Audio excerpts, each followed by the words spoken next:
महेश्वर भोलेनाथ कल्याण व दया के सागर हैं। वो इतने दयालु एवं अवघड़दानी हैं कि जिस दोष एवं अपवित्रता से साधारणतया घृणा की जाती है वे उसकी ओर ध्यान ही नहीं देते, और भक्त की थोड़ी सी सेवा भाव वो उस घृणा की ओर ध्यान ही नहीं देते हैं, और भक्त की थोड़ी सी सेवा भाव से ही रीझ कर प्रसन्न होकर धर्म अर्थ काम और मोक्ष सभी के सभी वरदान प्रदान कर देते हैं। वो स्वयं इतने विरक्त हैं, समस्त दृश्यमान वस्तुओं को वो तुच्छ समझते हैं।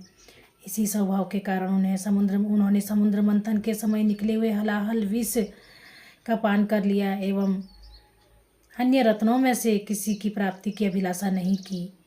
इन्हीं गुणों के कारण उन्होंने रावण तथा महिषासुर भस्मासुर आदि को भी बिना विचारे अनेक वरदान दे दिए। उनके भोलेपन के बारे में क्या ही कहना है। उनके इसी भोलेपन के कारण ही उनकी महानता जानी जाती है, के कारण ही उनके ऐसे भोलेपन की और महानता के कारण ही शंकर जी महादेव कहलाते हैं, जबकि अन्य देवता केवल देव कहलाते हैं। भगवान शंकर जी ज्ञान योग्य वैराग्य भक्ति के भंडार ही नहीं अपितु आगम तंत्र मंत्र यंत्र नृत्य वाद्य संगीत व्याकरण आदि समस्त कलाओं और विद्याओं के आचार्य भी हैं। उनका वास्तविक स्वरूप अत्यंत सौम्य एवं शांतिदायक है।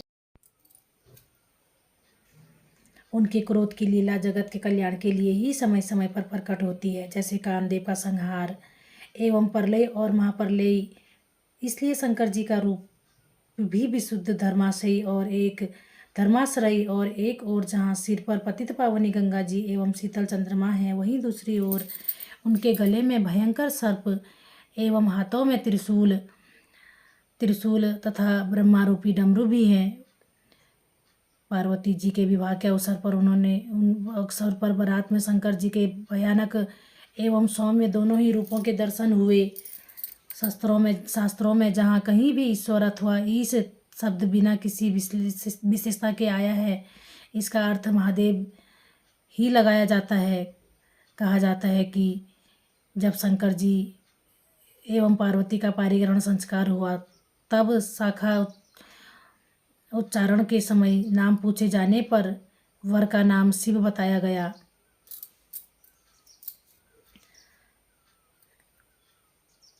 पर उनके पिता का नाम पूछने पर सब चुप हो गए। कुछ समय सोचने के पश्चात ब्रह्मा जी ने कहा कि उनका पिता मैं ब्रह्मा हूँ, और पितामह का नाम पूछने पर ब्रह्मा जी ने विष्णु बताया। तदंतर पितामह का नाम पूछा गया। उत्तर देने पर सारी सभा अत्यंत मौन रही। अंत में मौन भंग करते हुए शंकर जी स्वयं बोले कि सबके पर पितामह तो हम ही हैं, सबके पर पितामह तो हम ही हैं। रुद्र हृदय उपनिषद